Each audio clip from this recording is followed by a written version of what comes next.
সুকুমার রায়ের গল্প ভাঙা তারা আপনাদের কাছে পরিবেশন করছি। মাতারিকি আকাশের পরী। আকাশের পরী যারা, তাদের একটি করে তারা থাকে। মাতারিকি তার তারাটিকে রোজ সকালে শিশির দিয়ে ধুয়ে মেজে এমনই চকচক করে সাজিয়ে রাখত যে রাত্রিবেলা সবার আগে তার উপরেই লোকের চোখ পড়ত, আর সবাই বলতো কি সুন্দর।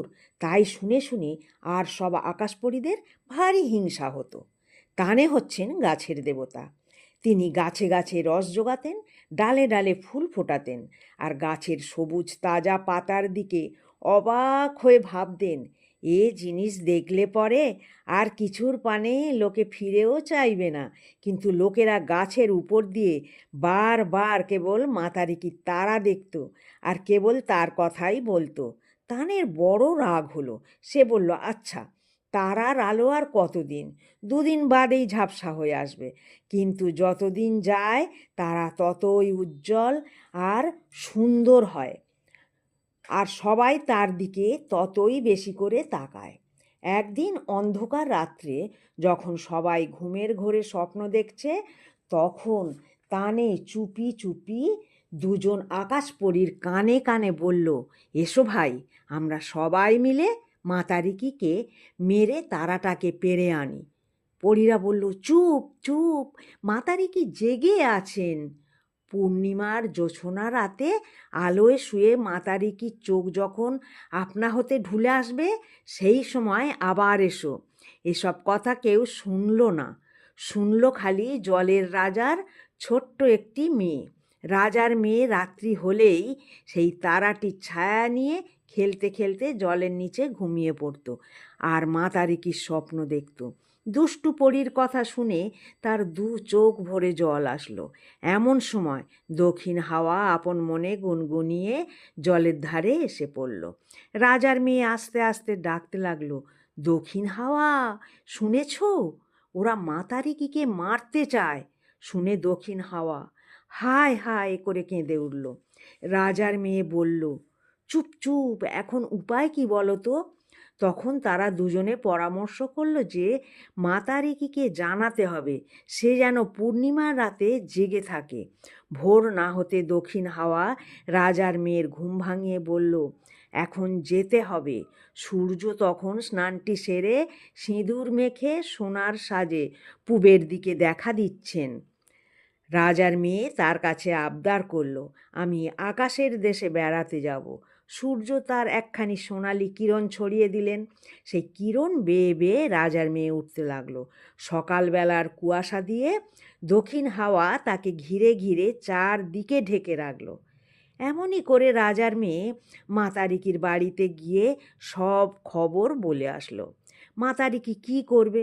সে বলল, আমি আর কোথায় যাব? পূর্ণিমার রাতে এখানেই পাহারা দেব, তারপর যা হয় হবে। রাজার মেয়ে ঝাপসা মেঘের আড়াল দিয়ে বৃষ্টি বেয়ে নেমে আসলেন তারা ধরতে।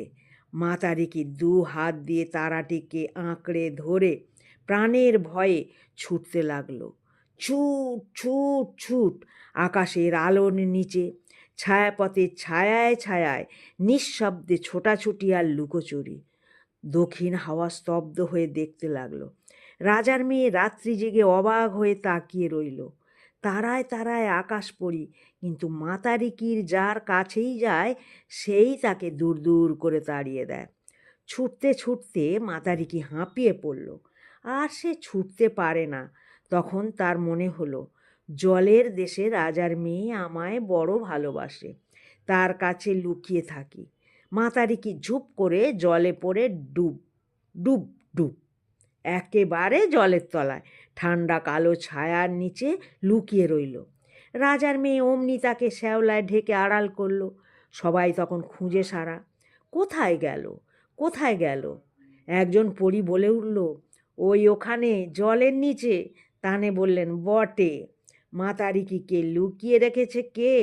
রাজার মেয়ের বুকের মধ্যে দূর দূর করে কেঁপে উঠল, কিন্তু সে কোনো কথা বলল না।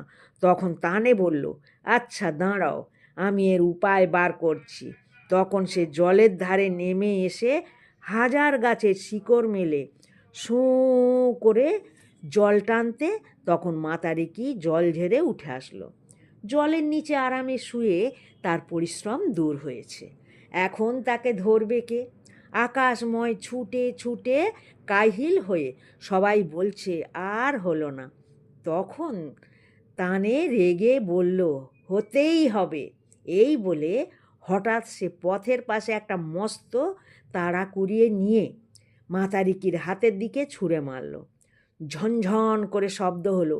মাতারিকি হায় হায় করে কেঁদে উঠল। তার এতদিনের স্বাদের তারা 7 টুকরো হয়ে ভেঙে পড়ল। তানে তখন দৌড়ে এসে সেগুলোকে 2 হাতে করে ছিটিয়ে দিলেন আর বললেন, এখন থেকে দেখুক সবাই আমার গাছের কত বাহার। দুষ্টু পরীরা হো হো করে হাসতে লাগলো।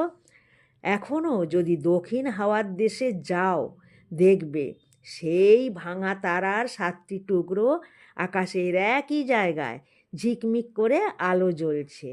ঘুমের আগে রাজার মেয়ে এখনও তার ছায়ার সঙ্গে খেলা করে, আর জোছনা রাতে দক্ষিণ হাওয়ায় মাতারিকির দীর্ঘ নিঃশ্বাস শোনা যায়।